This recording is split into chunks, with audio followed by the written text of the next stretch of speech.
Napanood natin yung balita kahapon tungkol doon sa mga congressman na pinatawag sila sa Malacanang dahil doon daw sa fellowship ang sinasabi doon kahapon na nakita nga yung mga sasakyan ng congressman nandoon tapos yung may bus pa. Namataan ngayong gabi sa compound ng Malacanang ang ilang sasakyan ng mga kongresista at sitwasyon doon tinututukan live ni Ivan Mayrina. Ivan. Yes, Emil, dumating ang maraming kongresista dito sa Palasyo ng Malacanang ngayong gabi. Dakong alas 6 nga kanina nang may makita tayong mga bus, 4 na bus ito na may markang House of Representatives at papasok sila dito sa Palasyo ng Malacanang. Bukod pa riyan, ang ilang mga pribadong sasakyan na may plakang 8 na para sa mga sasakyan ng mga kongresista. Agad dating tinanong ang Presidential Communications Office o PCO kung anong meron para saan ang malaking pagtitipong ito. At lalo't nataon ito sa gitna ng mainit na usapin ng impeachment laban kay Vice President Sara Duterte. Pero mabilis sa paglilinaw ng PCO, itong pagtitipong ito raw ay fellowship sa pagitan ng Office of the President at mga miyembro ng House of Representatives at ito raw ay matagal nang nakaschedule. Nauna nang sinabi ng Pangulo, hindi siya pabor sa impeachment dahil kakain lamang daw ito ng oras ng Kongreso at wala rin namang may dudulot na maganda sa buhay ng mga Pilipino. So confirm yon na nandoon sila sa loob ng palasyo sa Malacanang nga kasi nga daw fellowship yon. Tapos ngayon lumabas to si Luistro sa kanyang interview dito sa may sa 1PH ang interview niya na kinonfirm nga nandoon sila na mga 200 plus na mga congressman na umattend kagabi. Pati si si Ortiga ng La Union kinonfirm niya nandoon, pero ang sabi nila ay hindi daw napag-usapan yung impeachment. So para sa akin, hindi naman tayo siraulo, hindi naman tayo tanga na maniwala na wala talaga silang napag-usapan tungkol dun sa impeachment ni VP Sara. Lalo na, 2 na ang nakahain ng impeachment nito, mayroon pang dagdag daw sunod na linggo. Pangatlong impeachment ay ihain dito sa ating Vice President. So, para sa akin, para sa akin lang, hindi naman ako ngayon lang pinanganak sa mga ganitong usapin na hindi napag-usapan yung mga politika. May mga ganyang istorya. So sa impeachment, yun nga daw, hindi nila na So kagabi, sigurado ako na pinag-usapan nila to. Ginawang pulutan ang impeachment sa Malacanang. Kasi kumain lang daw sila doon. Pagkatapos ng kumain, ginagawa nila doon? So nag-inom-inom, nagpaparte ng konti. So sabi ko nga, ginawang pulutan ang impeachment sa Malacanang. So ito si Luistro Castro, Congresswoman Luistro, dininay niya to na wala nga daw nangyaring usapin ganyan. Kahit sinong congressman noon, pati yung Secretary General, ganun din ang sabi. Tanga ba naman tayo? Na sila nag-uusap doon pag tinanong tayo ng media, di natin sabihin na nag-uusap tayo, pinag-usapan natin ang impeachment. Pwede ba yun? Hindi naman talaga po pwede yun Kasagsagan ngayon sa usapin ng impeachment. Lumabas sila, ang mga congressman, pumunta sila doon sa Malacanang nung lumabas din tong sinasabi ng Iglesia ni Cristo na magsagawa sila ng rally. So doon sila parang yung nayanig sila doon. Pero ito yung sinasabi ngayon ni Luistro, parang kontraryo sa gusto mangyayari ni Bongbong Marcos. Para sa akin lang pagkaintindi ko, tuloy ang impeachment sa Kongreso. Ito yung interview niya, kinuha ko lang to yung, basta ang pronouncement niya nito is itutuloy namin. Di lang diretso niya sinabi, pero ma-catch up natin na ituloy sa Kongreso ang impeachment. Dito muna tayo sa Kongreso ngayon kasi sa Senado mukhang mayroon ng ilang mga senador na ayaw talaga sa impeachment, pero di natin alam kung sino ang ayaw talaga. So dito tayo sa Kongreso kasi ang Kongreso ngayon kontrolado ni Martin Romualdez, sigurado uusad ang impeachment.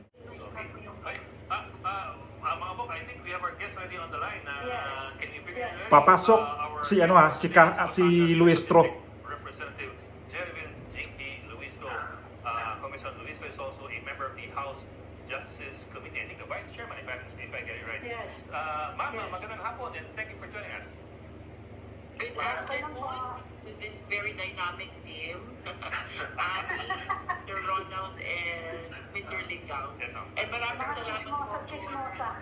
for having me in your program. Naaliw ko sa kwentuhan nyo. Magandang hapon po, ma'am. We meet Good afternoon po. Yes, ma'am. We meet you at last. Worry not. We will not talk about. Maris Racal and Company. We will go into other pressing issues of the nation, especially what happened last night again, not about love teams, but yung pagpupulong sa Malacanang po. Of course, we understand that there are things that you probably would not be too free to talk about, but we'll try to push the envelope kahit paano. There's a lot of discussion about whether or not the president should be taken literally when he says no impeachment at this point. I'm wondering if that was discussed, if that was also a topic last night in Malacanang with, of course, the congressional leadership. Because, of course, ma'am, dalawa na naipapile na complaint. You're aware Sa ngayon, of that. dalawa pa lang. So everybody's watching and waiting. Ano po, Pero may ano po susunod. ang signal ng Kongreso sa Malacanang? Actually, what was the president's pronouncement to the media, to the public about no impeachment? Eh wala din namang nabanggit kagabi, no? Sinungaling, As a matter of fact, politically, hindi significant yung naging what you call fellowship, except that Ang laki ng bibig dito. we presented Sinungaling a pa. resolution manifesting our support to the leadership of His Excellency President Ibaba ko lang to, ha? Marcos. Pero pakinggan As a natin. matter of fact, I do not intend to disclose really what happened last night kasi it's not political. It is just the usual visit to the President, and in time for Christmas,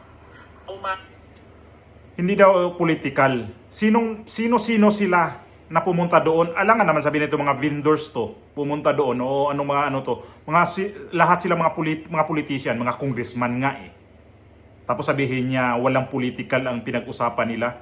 Ito si Luis Tro, kung ano ko lang to, distrito, i-boycott talaga tong sinungaling tong malaking bibig na to eh.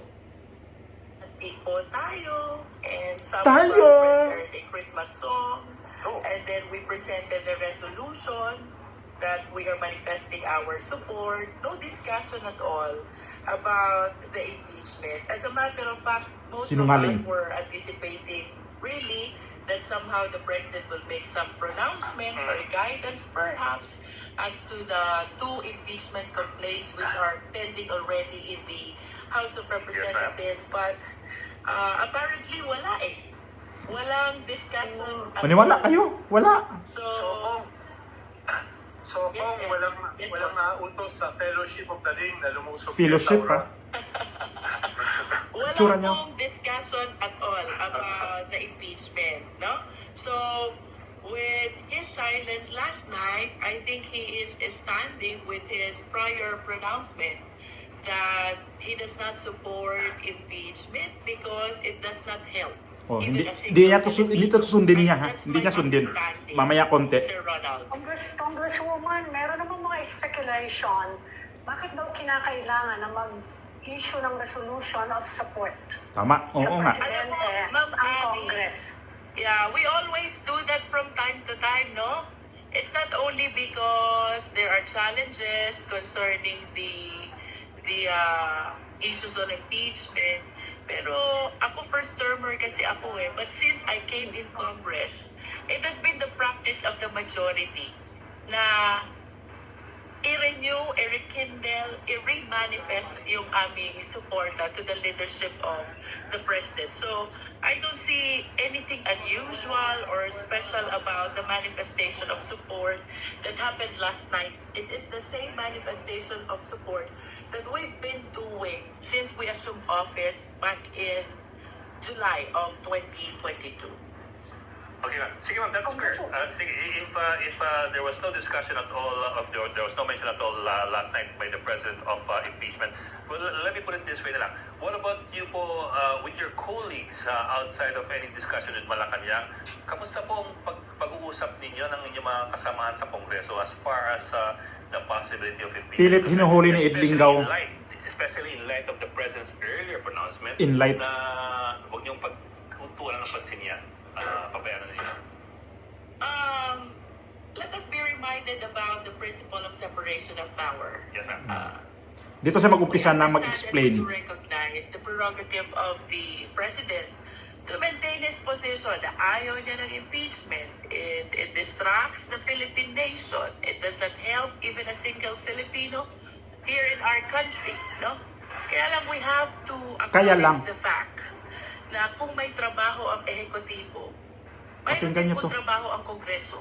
In the same way na may trabaho din ang judiciary. Intindihin natin na yung Ito sinasabi pong niya. take up ng, at the very least, dalawang impeachment complaint which are already pending before us is a constitutional duty on the part of the Congress.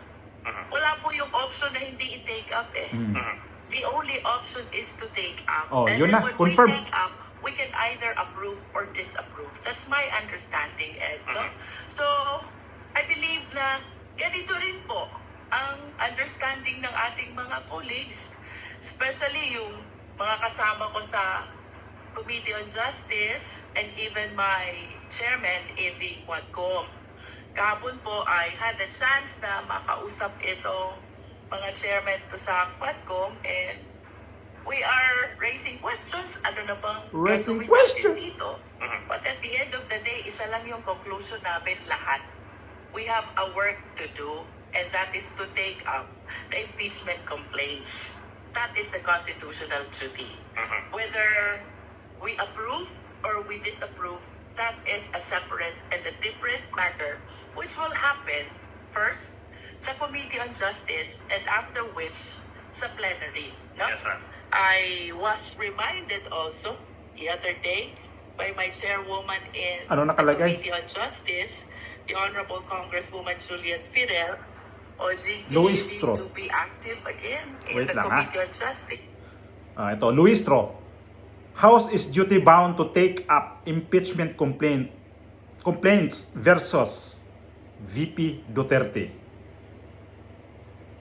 Tuloy ang impeachment sa Kongreso. We have a work to do, particularly referring, of course, to the impeachment complaints which are already pending before the House. Although, to this date or as of yesterday, I was in Congress, I have no word yet whether the same was included already in the order of business for our session this coming Monday or on the days to come. So, kung anong discussion with our colleagues, I think we share the same opinion. We have a work to do. This is a constitutional duty. Confirm And na- notwithstanding the fact that the President made his pronouncement already, we have to acknowledge the separation of power. That is the stand of the President. Pero pagdating sa Kongreso, we have a work to do. We cannot turn our back to our constitutional duty. And that is to accept and to take up the impeachment complaints. Kung meron ba naman kayong indicative timeline, indicative plan, kahit indicative lang, dun sa work to do, halimbawa, paano i-consolidate yung dalawang impeachment na file, kailan magsisimula sa Justice Committee, etc. Dahil hindi limited na lang yung inyong session days this December. No, paano ngayon Christmas parties na At saka sabi mo nga, kung may ilang kongresista na kumanta sa Malacanang, baka later gusto namin malaman sino yung mga kumanta at kung meron silang tono. Some friends who are very good at singing. A couple of friends who really sing well, no? Ganun lang kasimple. About the timeline, Sir Ronald, no? Ronald. Since I am a first termer, I have not actually experienced pa how to be involved in this impeachment process, no? At least from the side of Kaya the gusto mo Congress, maka-experience, no? mag-impeach. But I Kasi understand first time ka pala. na we have a period of 10 days 10 days, ma'am. to include these impeachment complaints in the order of business, no? And then after the same is included in the order of business, we have a period of 3 days to refer the impeachment complaints to the Committee on Justice. Once in the Committee on Justice, it has a period of 60 days to resolve. Meaning, after conducting hearings, we have to vote whether to approve or not to approve the impeachment complaints. Sir Ronald mentioned about the two impeachment. So hanggang doon lang muna yung ano ko, no? yung i-react. O, narinig natin, di ba? Narinig natin na talagang itutuloy nila yung impeachment nito kay VP Sara. So, in short, hindi nila sundin si Bongbong Marcos. Tablado sila. Ito yung ginawa nilang pulutan kagabi sa Malacanang tungkol sa impeachment ni VP Sara. So, para sa akin, naging tao-tauhan na talaga to si Bongbong Marcos. Sabagay, sinabi nga naman na hindi daw pwede pakialaman ng presidente ganyan ng mga bagay kasi gawain ng mga ano yan sa Kongreso. Pero presidente na yung nagsabi na wag niyo nang ituloy ang impeachment. Panahon dati ni Presidente Duterte na mayroon ding gusto mag-impeach kay Leni Robredo. Pinigil niya 'yon. Sinabihan lang niya yung mga congressman. Wala ni isang nag-file ng impeachment. Pero di tulad ngayon itong gobyerno na to, itong presidente na to na talagang lahat hindi talaga siya pinapansin, hindi talaga siya lahat ng niya tablado. Tinatabla talaga siya kagaya ngayon itong si Luistro. Maniwala pa tayo na kagabi nga doon na sila sa palasyo, hindi naman nila napag-usapan yung impeachment. Hindi naman tayo ngayon lang tayo pinanganak. Imposible naman yan na ilagay lang natin, no? Mayroon nga lang diyan nag-aaway. Tapos pumunta kayo dyan sa may mga nagkaipon-ipon kayo ng mga ilang tao lang, mga 3 tao, napag-usapan ngayon, ito pa kaya naputok tong balita ngayon sa impeachment? Hindi lang napag-usapan kahapon? Sinong ginagago nito mga congressman na to na tudo deny sa mga ganyan na wala daw napag-usapan kagabi? Fellowship lang at saka nag-check lang sila. Parang loyalty check ang sinasabi. Ba't may mga ganong loyalty check? Ibig sabihin ba talagang itong mga kongreso na to, mayroon karamihan sa kanila hindi loyal sa kay Bongbong Marcos kaya gumawa sila ng loyalty check? Nagtatanong lang naman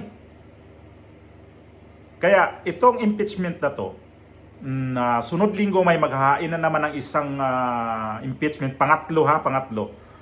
So palagay ko, uusad ang impeachment sa Kongreso. Pagdating sa Senado, di natin alam kung ano talagang mangyayari. Kung papatayin na ba yan doon o anong pwede mangyari. Kasi kung pera ang ang pera ang pwedeng gagalaw diyan sa Senado, pwedeng uusad din sa Senado. Sana man lang itong impeachment na to, di matulad panahon ni Justice Corona na pera-pera. Yung PIDAP ang sinasabi pala nila dati, yun yung dahilan na na-impeach si Justice Corona dahil dun sa PIDAP na binibigay dun sa mga senador. Kaya si Jingoy Estrada ngayon may phobia na dahil sa nangyari sa tatay niya at saka yung sa kay Justice Corona. So antabayanan natin to sa Kongreso sunod linggo kasi mukhang doon na papalapit ang impeachment talaga. So ayan na, panawagan pa yung INC na Iglesia ni Cristo kung ayaw nila ng ganyan, ayaw nila ng gulo. Peace rally naman yung gusto nila. So gusto talaga itong gobyerno na to ang Pilipinas magkagulo matulad sa Korea.